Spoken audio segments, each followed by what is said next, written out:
Welcome to our webinar titled Clonal Evolution in Aplastic Anemia. Thank you for joining us. My name is Lee Clark, Director of Patient Services at the Aplastic Anemia and MDS International Foundation. I'll be moderating the presentation today. As we get started, I'd like to recognize the generosity of our corporate sponsors and the generous support of our patients, families, and caregivers for supporting the webinar today.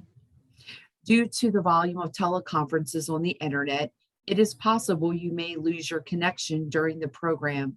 If you're unable to view the program online, you can call in to hear the audio portion using the call-in number in your reminder email.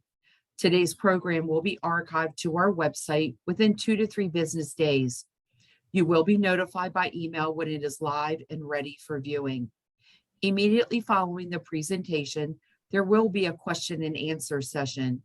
Please feel free to submit your questions at any time during the presentation. To submit your question or comment, open the Q&A window in the lower part of your screen. Type in your question or comment in the small text box window. When you have finished typing, just hit enter, and we'll do our best to get to everyone's questions today. When asking questions, I do ask that you do 2 things to help me manage the incoming questions. First, submit your entire question all at the same time. Second, please do not share private health information in your question. Our speaker cannot answer any specific questions related to your personal health care. Our specialist today is Emma Groarke. Dr. Groarke is an attending hematologist and physician researcher in the Hematopoiesis and Bone Marrow Failure Laboratory at the National Heart, Lung, and Blood Institute in Bethesda, Maryland. She received her medical degree from the University College of Dublin in 2011. It's my pleasure to welcome Dr. Groarke today. Hello, thank you very much. I'm just going to share my screen.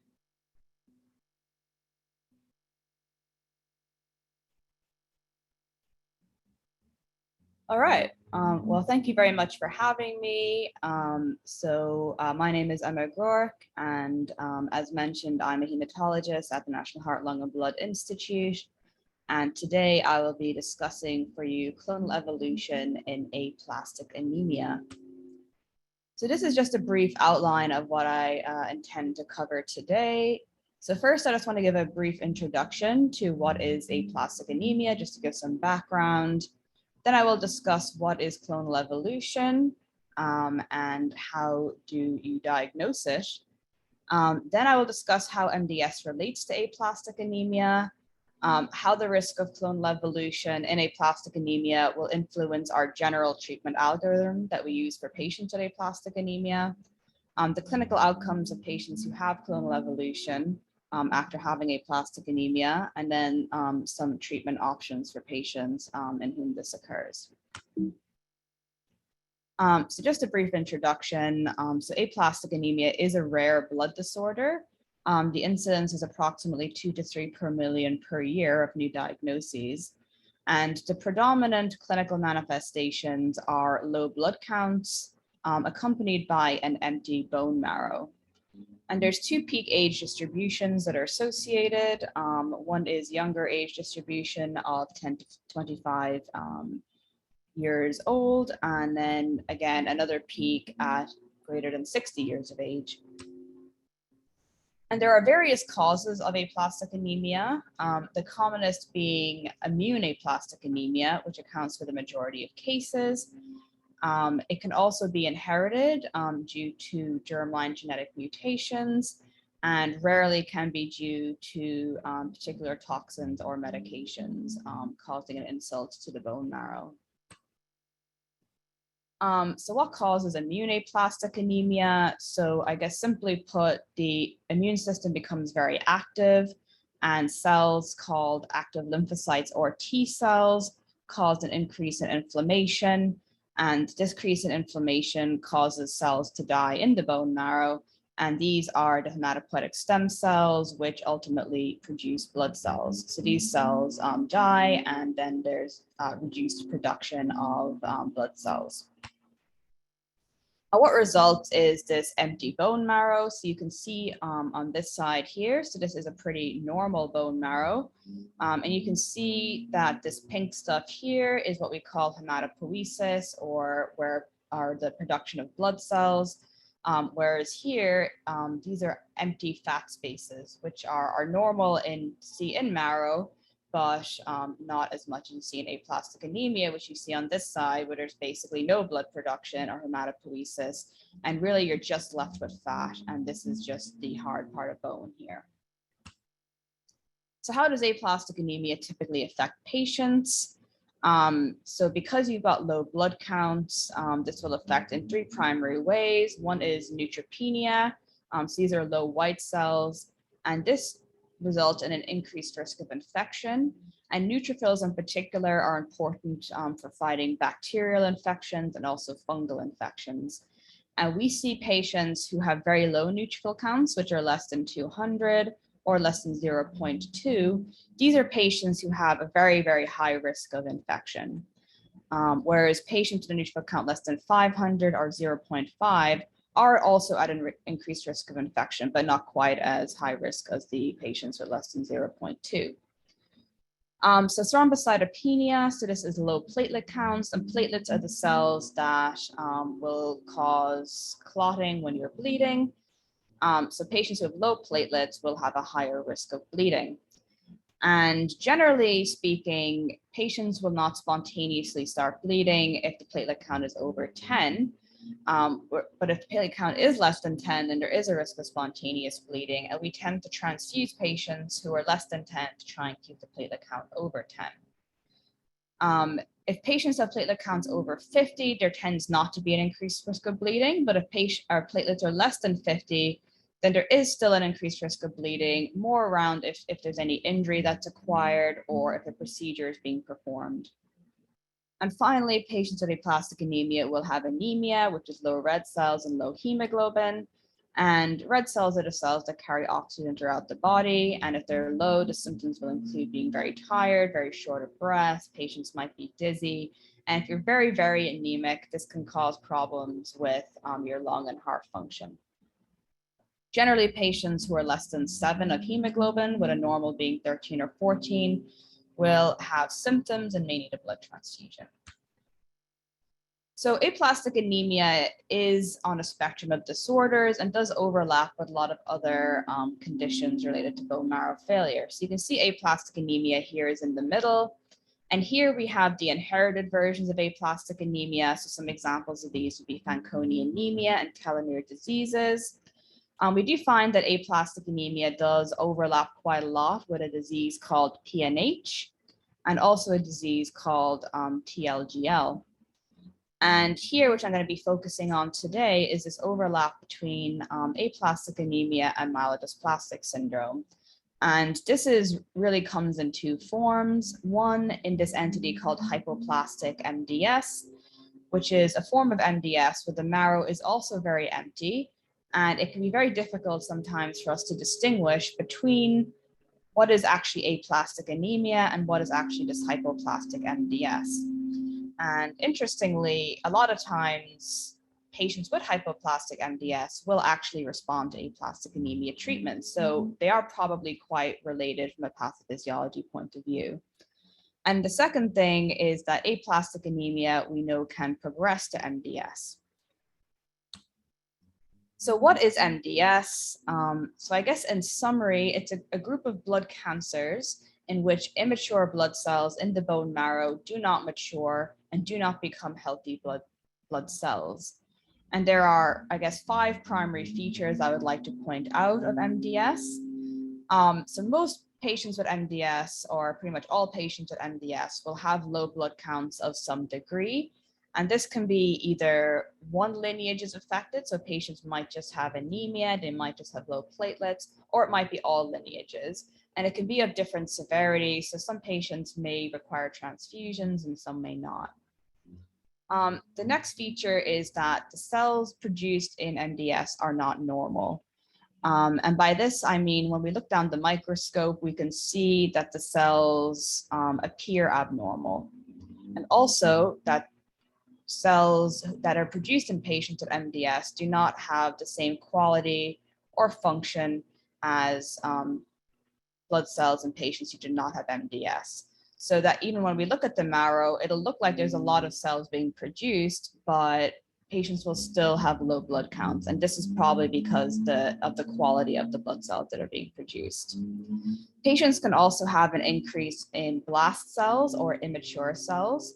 So in the bone marrow, these are very, very young cells. And generally there's a very small percentage of these cells in a bone marrow. But in patients with certain types of MDS and leukemia, these can increase. So abnormal chromosomes. So chromosomes are the, I guess, entities in which DNA is stored, and abnormalities in chromosomes can develop that are characteristic of MDS. And I'll discuss this in a bit more detail in a minute. And also genetic mutations, which I'll also discuss in a minute, can occur that are indicative of MDS. So this is a very general overview of hematopoiesis or the development of blood cells. So the bone marrow is located inside bones, and it's really the factory or the production house of all the cells that we produce in our blood. And cells generally start off as very immature blast cells, and these can differentiate into any type of blood cell. And then they'll start to slowly mature into what we call myeloid or lymphoid. So these are different types of cells. Lymphoid ultimately become lymphocytes, and myeloid will become platelets, red cells, monocytes, and granulocytes. And this all occurs in the bone marrow. And then these chromosomes are inside the nucleus of a cell, and these again are where the DNA is stored.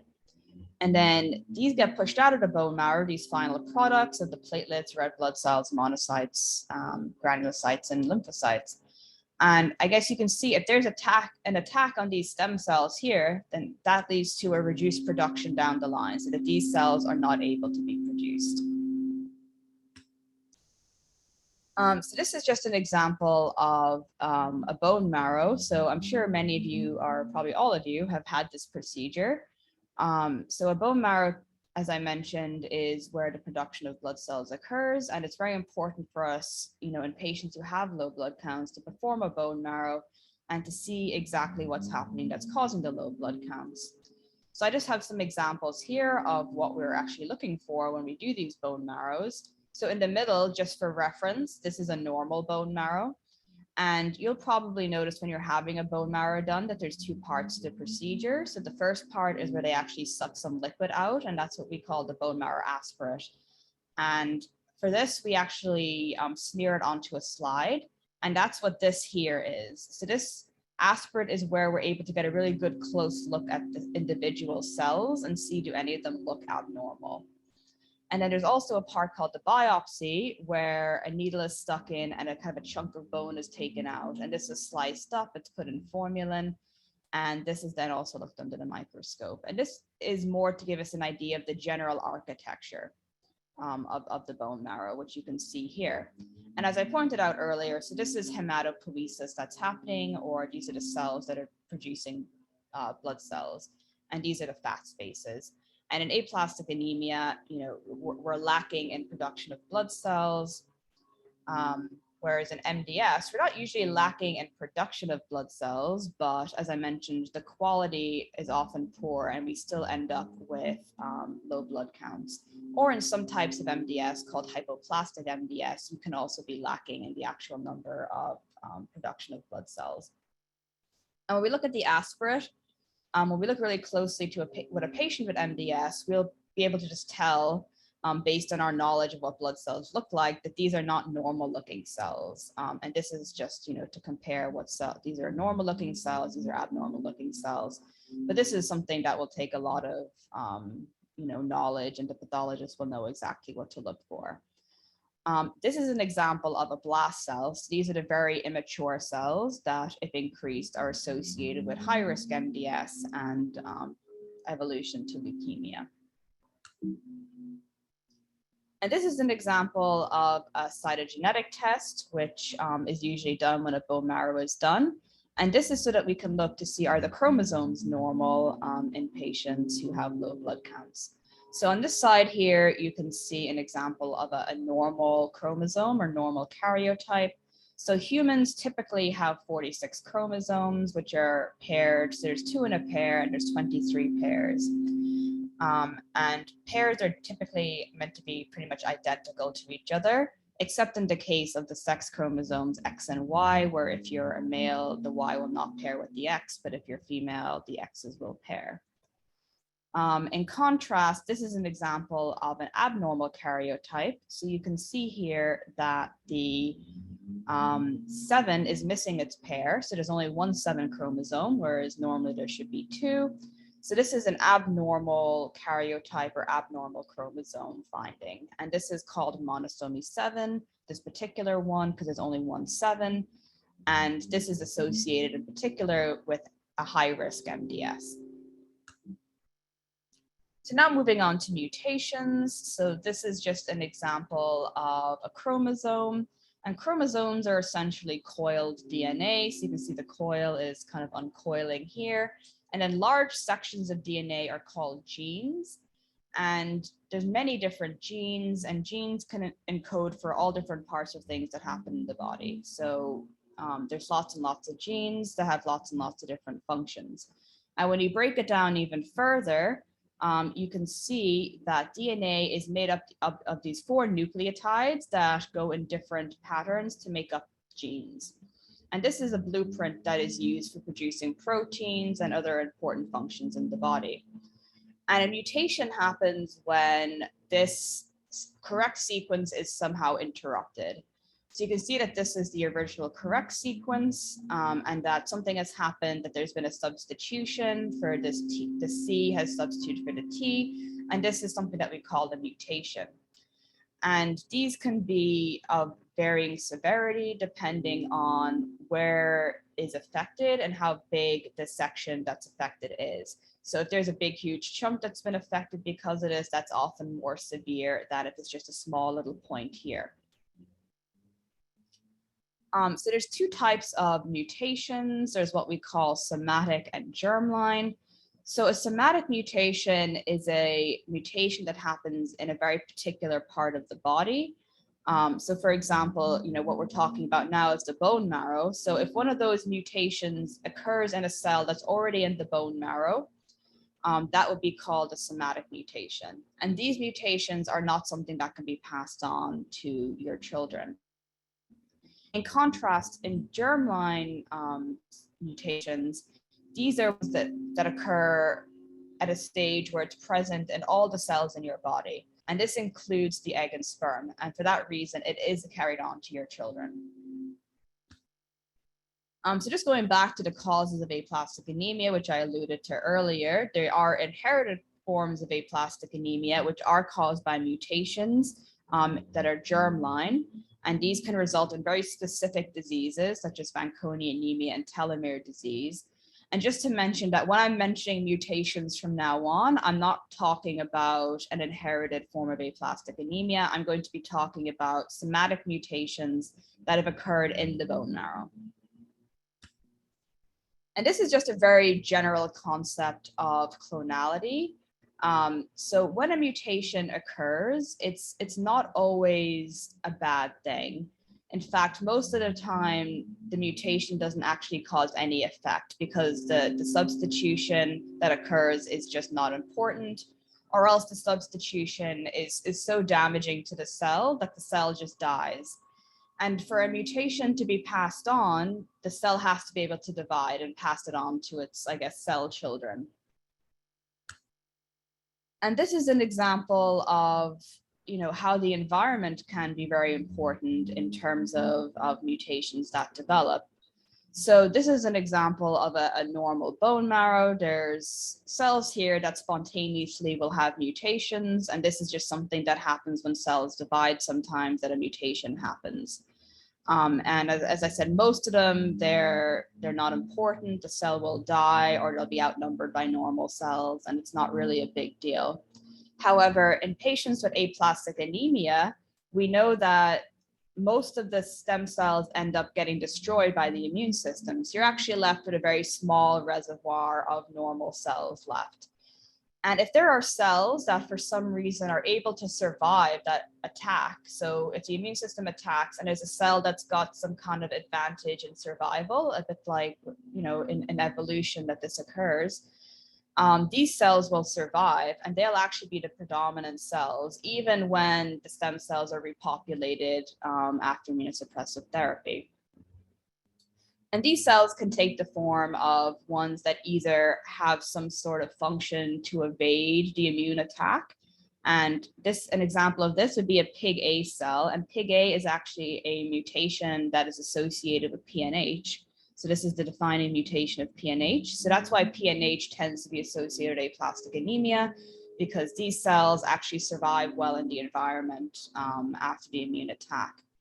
And also cells that have some kind of, malignant or cancerous potential will also survive, because these are cells that have somehow become resistant to dying easily through various mechanisms, and they're more likely to survive this immune attack. So once this immune attack happens, there will still be normal cells left, but some of the cells that evade death may be either these PIG-A cells or these pre-malignant cells that have a survival advantage. And then when the bone marrow starts to repopulate, then these start to reproduce more so. So this is just a graph showing that, something that we have long known, which is that there is a risk of developing MDS or leukemia in patients with aplastic anemia long term. And these are data out to 11 years that was published actually many years ago now from the NIH back in 2003. And it shows, around nearly 20% rate of clonal evolution long-term in patients who have severe aplastic anemia who are treated. So this is an analysis that we have done recently to try and risk stratify this clonal evolution that occurs. And to do this, we have stratified clonal evolution into either high or low risk. So high risk evolution, we define as patients who develop certain chromosomal abnormalities that we know have been associated with poor outcomes in MDS and leukemia. And the commonest one of those is this monosomy 7 that I've been talking about. And also this thing called a complex karyotype, which just means that there's many, many chromosomal abnormalities together. And the other thing that can make you high risk is that when you look down the microscope, the cells look really abnormal, or we're seeing an increase in these blast cells. And in many patients with aplastic anemia, we will see that there might be an abnormal chromosome that pops up, but when we look at the cells, everything looks normal. We're not seeing an increase in these blast cells, and it's not a chromosomal abnormality that we think is dangerous. So this is still called clonal evolution, but we think it's a low risk event. And when we looked at our patient population, it's about 50-50 in terms of the high risk and low risk events and how we classify them. And this is just a graph showing that from the event, so this is when the clonal evolution occurred, and this is showing overall survival, that patients who have a low risk event pretty much have a typical overall survival or normal overall survival. Whereas patients who have a high-risk clonal evolution event, overall survival is markedly decreased, approaching kind of 20 to 30%. So now moving on just to discuss some kind of concerns and other features of clonal evolution. So I guess L-trombopag is something that most of you are aware of. It's a TPO mimetic. So TPO is a hormone that stimulates the production of platelets, but also the production of stem cells in general. And L-trombopag is a drug that mimics this. And it's been used in aplastic anemia for about 10 years now to stimulate stem cell production.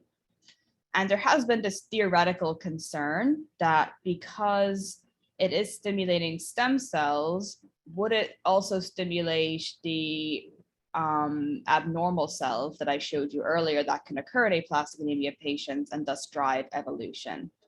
And also when L-Trombopag has been used in the MDS setting, so not aplastic anemia, but in actual patients who have myelodysplastic syndrome who never had aplastic anemia, there has been some concern that sometimes blast counts have increased in patients who have received L-Trombopag. So for this reason, this is something we monitor very closely in all patients who get L-Trombopag. And I'm just going to show you some data, long-term data that we have on this. So this is from the initial trial where L-Trombopag was first used in aplastic anemia patients. And these were patients who were refractory to other treatments. So they'd received treatment for aplastic anemia, it hadn't worked at all. And then L-Trombopag was used as a subsequent therapy. And in this setting, 18% of patients on this trial developed a clonal evolution event. The majority happened very quickly within the first 6 months of starting L-Trombopag. And then going back again to this kind of high risk, low risk classification that I was talking about, half of these patients had transient. So actually they had a abnormal chromosome that was not considered high risk. And it actually went away afterwards when subsequent bone marrows were done. Whereas the other half had actual high risk events. So they had chromosome 7 abnormalities, or they had abnormal looking cells or increased blasts. And then moving on to the treatment naive setting. So as of, I guess, 2018, L-Trombopag, horse HEG, and cyclosporin is the FDA approved regimen for frontline immunosuppression in patients with severe aplastic anemia. And we've been keeping a very close eye on whether the risk of clonal evolution is any different with the addition of L-Trombopag to what it was in the past when the standard of care was just horse HEG and cyclosporin. So in this graph here, so this is any clonal evolution event. And this is from our trial. This was just published in Blood. And we see a cumulative incidence of any clonal evolution at 4 years. This includes high and low risk clonal evolution.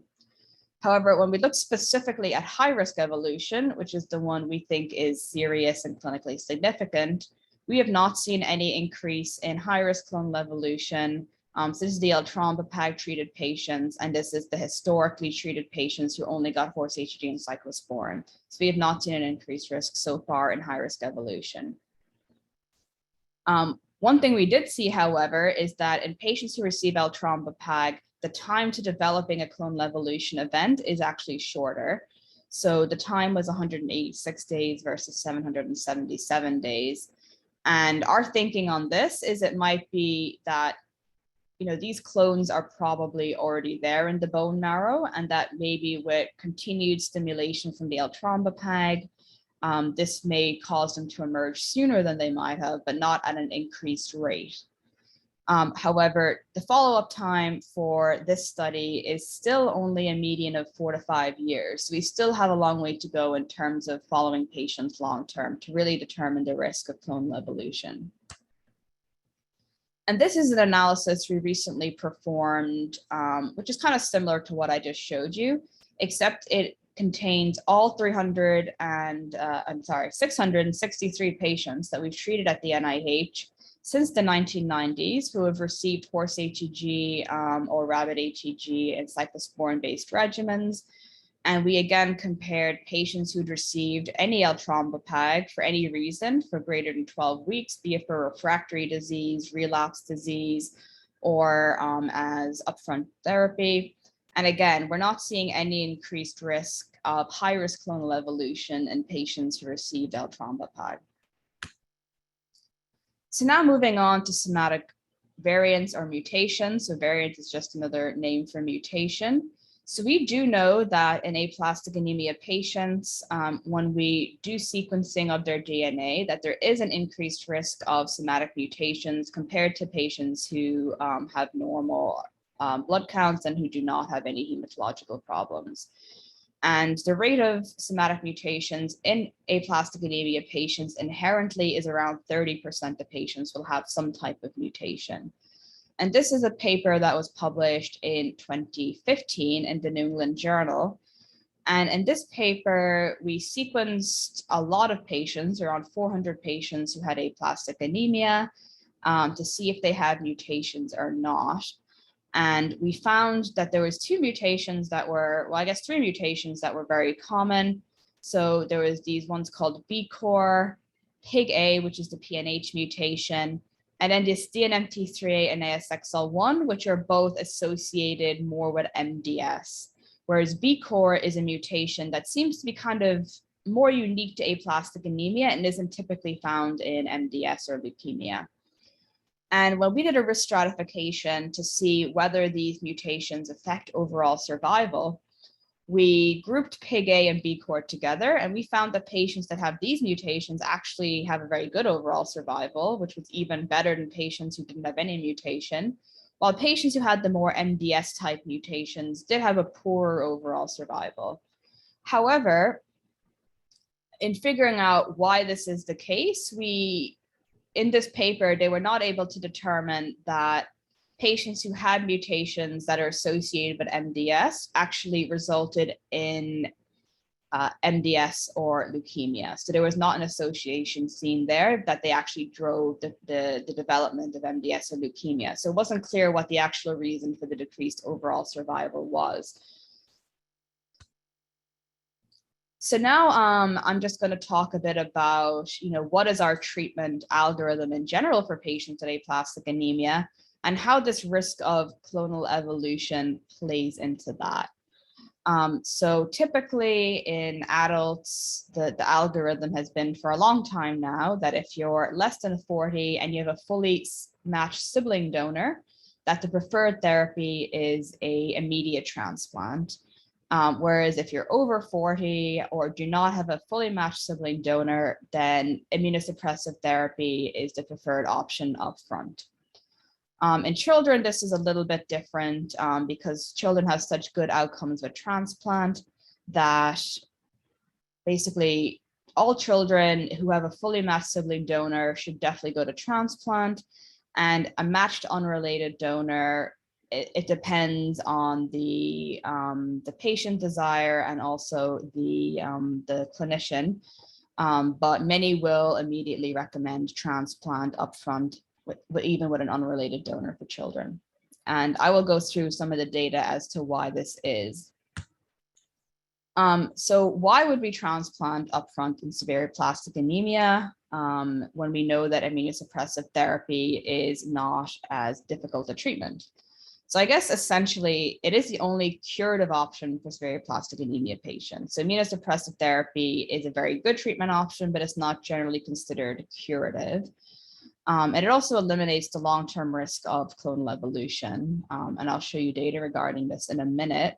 However, there are risks with transplant. The biggest concerns with aplastic anemia in particular are that patients are at increased risk of graft failure. So graft failure means that when the donated marrow is infused into the recipient, that it doesn't take properly and you're left with an empty bone marrow. So that's an increased risk in patients with aplastic anemia compared to other patients who are being transplanted. And then GVHD is a general risk of any transplant. And this is where the immune system from the donor will start to attack the recipient's immune system, and this can cause organ damage. And I guess the other key thing to mention here is that we do know that there is a poorer overall survival in older patients who are transplanted.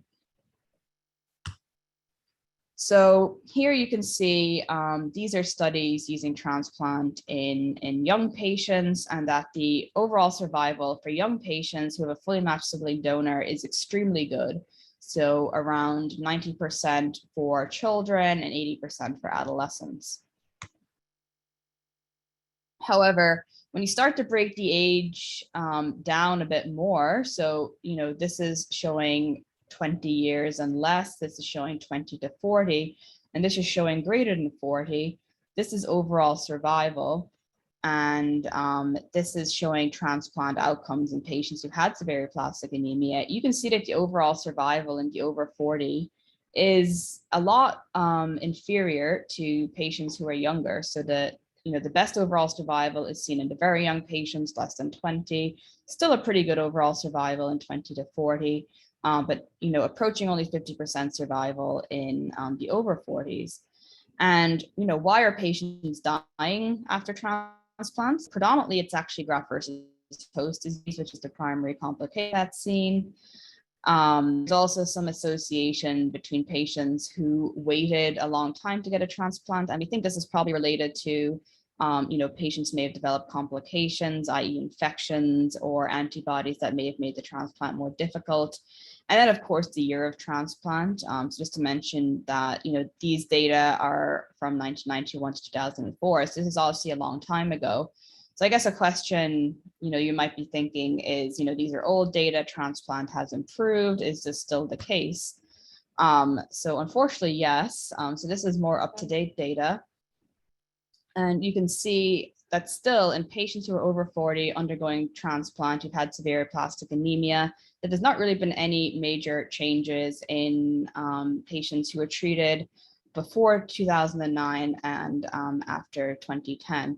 And this is from the EBMT, which is the primary European bone marrow registry.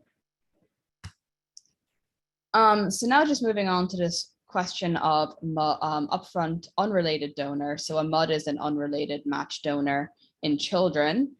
And I think that the primary thing here is that overall survival and event-free survival, and event-free survival is defined as patients who don't die, who respond, don't relapse, don't evolve, and don't get PNH. So the survival and the event-free survival are pretty much identical in children who receive a fully sibling matched donor and an unrelated donor. And the concern has always been that there is this kind of hierarchy of, which donor is the best, with a matched sibling donor being the best donor, whereas a half match or an umbilical cord would be a less desirable donor, and a matched unrelated is kind of somewhere in between, because we know that matched unrelated donors do have a higher risk of graft versus host disease than a fully matched sibling donor. But in children, it seems that the event-free survival is similar, and also the overall survival when you compare these two donor types. And in contrast, you can see that the event-free survival in this study did appear to be inferior to transplant in patients who received immunosuppressive therapy. So that children who received immunosuppressive therapy did not have as good an event-free survival as patients who received transplant, but the overall survival was still the same. So this is an argument that's often made that, we should be considering matched unrelated donor upfront in children. And if you think about it, it does make sense that a lot of the events that can occur, such as the relapse and clonal evolution, are lifelong events, and that children have a much longer lifespan than older patients. So if you're a 5-year-old, hopefully you'll be living another 80 years. That's 80 years worth of time in which you could relapse after immunosuppressive therapy, or you could develop clonal evolution. So what are the main considerations for immunosuppression and severe aplastic anemia? So much less upfront toxicity. Patients tend to be admitted for less than a week, whereas transplant, it's much more toxic. Patients are in hospital for a month. It's not considered curative, but we have many patients who are treated with immunosuppression and never relapse and never develop a clonal evolution. So many have a long-term durable response. And as I've already mentioned, the big concerns are that there's always going to be this risk of relapse and clonal evolution. And this is a slide comparing side to side the risk of clonal evolution, specifically in aplastic anemia patients who received immunosuppressive therapy versus bone marrow transplant, and specifically looking at leukemia and MDS. So there's no difference between the risk of solid cancers in patients who get transplant versus immunosuppressive therapy, but hematologic cancers such as MDS and acute leukemia are definitely a higher risk in patients who have received immunosuppressive therapy versus bone marrow transplant. However, I think the most important thing that we look at is overall survival. And you can see that survival data here, looking at stem cell transplant versus immunosuppressive therapy, that in the over 40, that survival is still better in patients who receive immunosuppressive therapy who are older than 40 rather than transplant. Whereas this is not the case necessarily in patients who are younger who receive transplant. And this is using fully matched sibling donors. So just to go back to the algorithm, I hope this somewhat explains our approach and why we would consider upfront transplant in younger patients, whereas it's still not considered upfront in older patients, despite these long-term risks that we can see with clonal evolution and with relapse, mostly because the overall survival is still superior in patients who have received immunosuppressive therapy who are older than 40. Now, I think that things may change as transplant-related mortality decreases with advances in transplant. But for now, is still the standard algorithm is that older patients would you consider immunosuppressive therapy first, while younger patients will favor transplant if there's a suitable donor. So now kind of just a practical thing. So, when should we suspect clonal evolution? Should we just be performing marrows all the time to make sure patients don't have clonal evolution? So I think, one reason to be suspicious is if your blood counts suddenly drop. So a sudden drop in blood counts, that's sustained. So we do see sometimes that there might be a blip where they go down and then they might rebound. And this is often related to maybe a viral infection or something transient. But if the counts drop and stay down, you might be concerned either about a relapse, which is definitely possible. So that means that the immune system has become hyperactive again and that the counts are dropping just because of aplastic anemia. But the other thing to consider is this clonal evolution? Has MDS occurred? So in these cases, we would recommend a marrow because that's really the only way to differentiate between these two diagnoses. And if it is relapse, then the treatment would be geared toward aplastic anemia, so more immunosuppression potentially. Or if it's MDS, that treatment would be geared towards MDS, either sometimes immunosuppression, sometimes supportive care, sometimes chemotherapy, or sometimes transplant. Another consideration would be if suddenly some abnormal cells or something developed on your blood tests, your doctor might say, we're worried about MDS or clonal evolution, we'd like to do a bone marrow. And also there's this question of should we be performing surveillance bone marrows, just because we know that there is an increased risk long-term of clonal evolution. So should we be doing marrows every year in patients or not? Any of you who've been at NIH know that we do marrows on trial once a year at least. Now this is really more to do with very strict surveillance and regulation due to the trial. And in reality, I think, every, 3 or 4 years is probably fine unless there is a sudden drop in blood counts.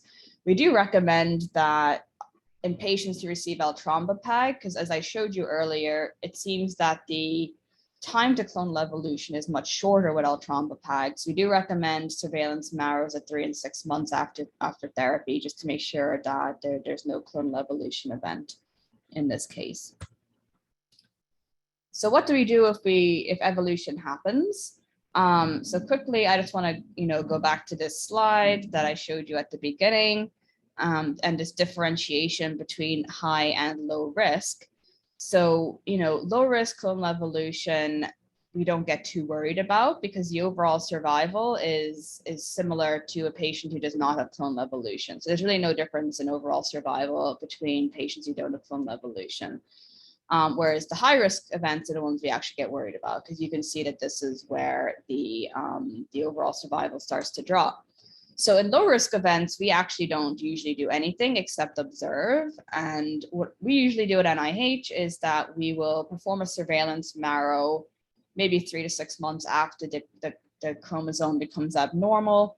And in many cases, we see it's actually gone the next time we do the marrow, or if it's not gone, and it's still there, we'll probably increase the frequency of surveillance marrows, but we won't actually intervene. And as I said, most patients never develop MDS or leukemia who have a low risk clonal evolution event. So the watchful waiting is our approach with low risk clonal evolution. In contrast, high risk evolution, we know that the overall survival is poorer. We know that patients are at a high risk of developing MDS, even if they don't have MDS or increased blasts when the initial event occurs, that the appearance of a monosomy 7 or one of these complex karyotypes that invariably, the MDS will follow. So we typically recommend bone marrow transplant in this setting, as it's a very high risk event. And if patients are not fit for transplant or there's no donors, I guess a more personalized approach could be taken. So moving on here, so this is data from patients who had a high-risk clonal evolution event at NIH over the past 20 to 30 years, and what their outcomes were after transplant. So these are patients who did not have a transplant, and these are patients who did have a transplant. And you can see that there's a significantly better overall survival with transplant than without transplant. So I think based on this, we definitely recommend transplant if it's feasible, because we see that without transplant, the outcomes are poor. And in the non-transplant group, patients received various therapies. There's chemotherapy, there's supportive care. We don't really have enough data, or, well, any data that I'm aware of, to look at specific chemo regimens or MDS therapies beyond transplant that should be used in this setting. So that's not really data that are available, but we typically treat it as a high risk MDS that's secondary, in which case the treatment of choice is transplant. And if you're not able to transplant, you'll think about what medical therapies are available. And this graph is similar to this graph, except it just pulls out patients, in particular with monosomy 7, which is the commonest high risk chromosome that we see associated with high risk clonal evolution. So I guess another thing that we've been working on at NIH is there a way for us to actually predict who will develop clonal evolution or not? And there's been various publications looking at particular things. And I think that the one that's been most frequently reported as a predictor for clonal evolution is actually age. So older age is associated with high-risk clonal evolution. And in our particular study that we just presented at the American Society of Hematology, we did find that specific age cutoff seems to be around 50. So if you're over 50 at diagnosis, that there is an increased cumulative risk of developing MDS, whereas if you're younger at diagnosis, so kind of under 48, then there's a lower risk of developing MDS. And these are other various predictors that have been published in the literature that may contribute to clonal evolution. So specific HLA types, patients who don't respond to therapy may be at higher risk of developing clonal evolution or have needed more than one round of immunosuppression. Somatic mutations, this is one that's still unclear. There is one paper showing that a particular somatic mutation might predict for risk, but it's still up in the air a bit. But it does make sense biologically that having somatic mutations may increase your risk. Short telomeres, so this has been shown, and these are the caps at the ends of chromosomes. And when these erode, it causes some instability of the chromosome when these are very short. And I guess the question for us is there some way for us to combine all these potential risk factors to come up with a group of patients that we really think are very high risk of developing clonal evolution because they have all of these risk factors or a certain number of these risk factors? And that these are patients we might consider transplant upfront, even if they're older. That the risk of clonal evolution is of a certain percentage, that we think that it's worth the risk of the overall survival being lower in older patients with transplant. And this is something I think we're working on, but we're not quite there yet, but is definitely something I think that is of interest in the community. So in conclusion, so clonal evolution can occur after aplastic anemia.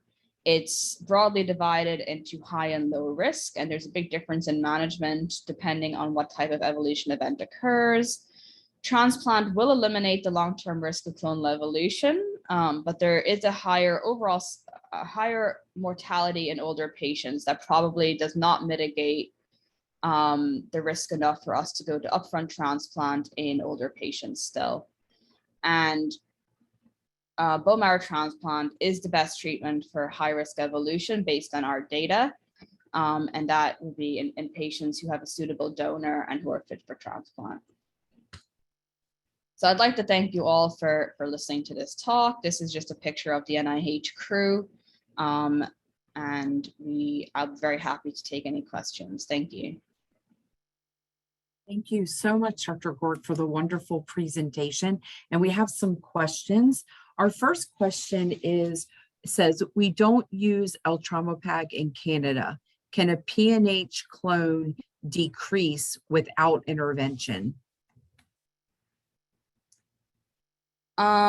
Yeah, so PNH is a funny one. So there's not a direct correlation between Eltrombopag stimulating PNH.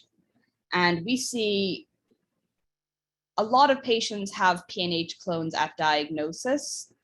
And these clones can get bigger after immunosuppression. Sometimes they stay the same, sometimes they disappear. There's not a clear dynamic that occurs all the time with PNH. So there's not a way for us to predict, oh, this patient's PNH clone is going to get bigger after they're treated with immunosuppression. I don't think we have data yet to say that Eltrombopag in particular will make PNH clones get bigger. And, PNH, when it develops after aplastic anemia, will require separate therapy with usually a complement inhibitor, eculizumab, ravulizumab. And that's something we do monitor patients for long term.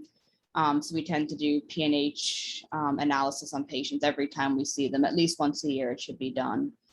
But there's not any direct correlation that's been shown between, first of all, the Eltrombopag, and then second of all, who will to predict actually who's going to develop PNH after immunosuppressive. We see it go both ways.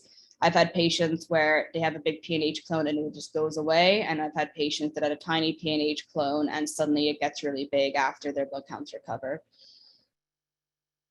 Thank you. There's a part 2 to this question. How often do you recommend PNH blood tests as surveillance? Yeah, so I think at least once a year is what we do. It kind of depends. Like if you have a PNH clone that's already sizable, I would do it more regularly. So we consider a sizable clone, probably over 10% is reasonably sized clone, and then over 50% is where you probably are going to have symptoms of PNH. So between 10 and 50%, you probably won't have symptoms, but it's there, and you want to monitor it to make sure that symptoms aren't being developed.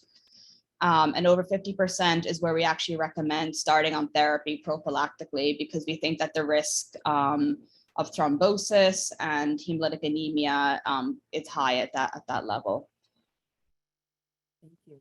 For patients who have aplastic anemia and then have the clonal evolution to MDS, is that then considered hypoplastic MDS?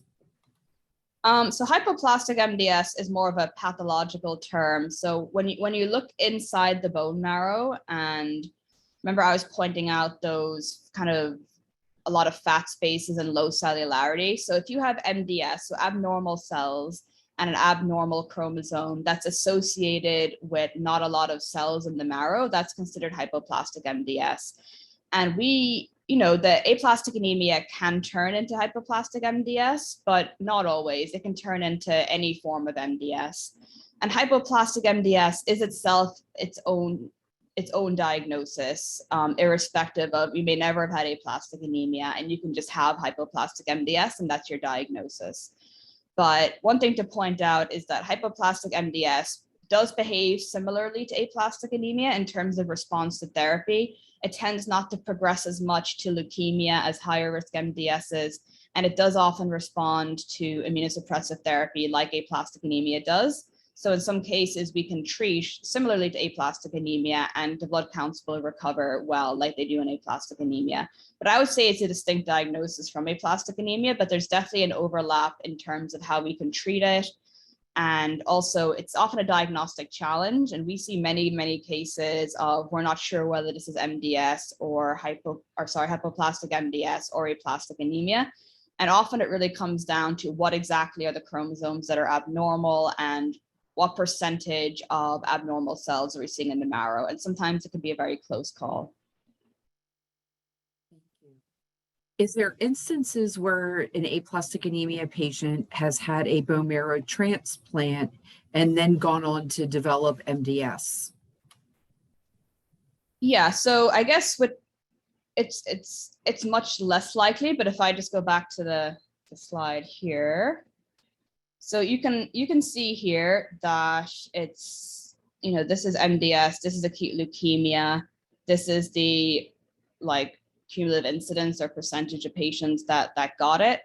And you can see that it's much higher in immunosuppressive therapy. This is acute leukemia. So basically very few patients got acute leukemia. There's some patients that can get MDS, but it's much less likely than with immunosuppressive therapy, because you're replacing the bone marrow with someone else's. I mean, there's always a risk that, maybe that person's bone marrow had an abnormal clone in it and that MDS can develop, or that MDS can just inherently develop in older patients, but the risk is definitely lower. Thank you. Is there a specific subset of aplastic anemia patients that are more likely to go on to develop MDS? Yeah, so I guess going back just to these predictors, so definitely older patients, I think, is the primary predictor that we've been able to show in multiple cohorts and multiple publications. Age is always the one that kind of comes out. And in our particular cohort at NIH, it was around 50. 50 at diagnosis seems to be the risk where MDS is more likely. But there's been a lot of different predictors that have been published from various groups. These have all been found in various publications to predict. So HLA types, having refractory disease, being treated multiple times, having a mutation, or having short telomeres. But I don't think any of these risks as independent risk factors, it has been shown to be high enough to change the current treatment algorithm as we know it. But I guess to answer the question, it seems that age is the most consistent predictor, but there's been other predictors identified as well. And I do think, aplastic anemia is such a rare disease that often we just don't have the numbers of patients to be able to run into prediction models to try and combine all these variables and see whether, we can find it, if you have maybe two of these risk factors, does that mean your risk is this percentage? And that this percentage would be kind of the cutoff for where we would say, well, actually the risk is really high here, and we think maybe transplant should be attempted up front, even though the patient is older. Thank you. Our next question is, how can an infant's very severe aplastic anemia be both idiopathic and somatic?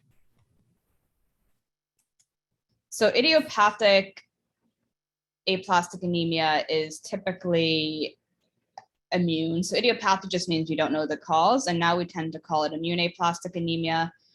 And aplastic anemia in general, as I mentioned, is characterized by, there's three main types. So there's this idiopathic / immune aplastic anemia, which is a hyperactive immune system. It destroys the cells. It's an immune disease, essentially. Mutations are not felt to play a big role in the pathogenesis of aplastic anemia, but can result as a result of the fact that all the stem cells have been destroyed and there might be some residual somatic mutations in the bone marrow. Whereas there's also this germline aplastic anemia, which is something you're born with. And it's definitely something we're more suspicious of when in a very young child who has aplastic anemia, that this is potentially a inherited mutation that's caused this aplastic anemia. So I guess the relationship between idiopathic or immune aplastic anemia and somatic mutations is that we know that patients with aplastic anemia, around 30% will have mutations. It did seem in that New England Journal study that having a mutation did result in a decreased overall survival, but not an increased progression to MDS or AML. So it's not really clear what was causing the decrease in overall survival in that study, but it's not the cause of the aplastic anemia. The underlying cause of idiopathic aplastic anemia is the immune system being hyperactive, and the somatic mutations are probably more of a bystander effect or a result of that. And just to kind of highlight again, the difference between a somatic and germline mutation.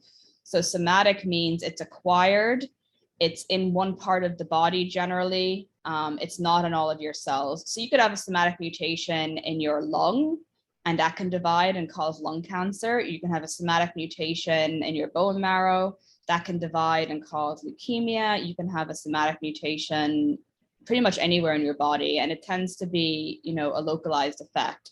Whereas a germline mutation is one that you tend to be born with it, or else it develops very early on in utero while your cells are dividing, and it affects all types of cells in your body.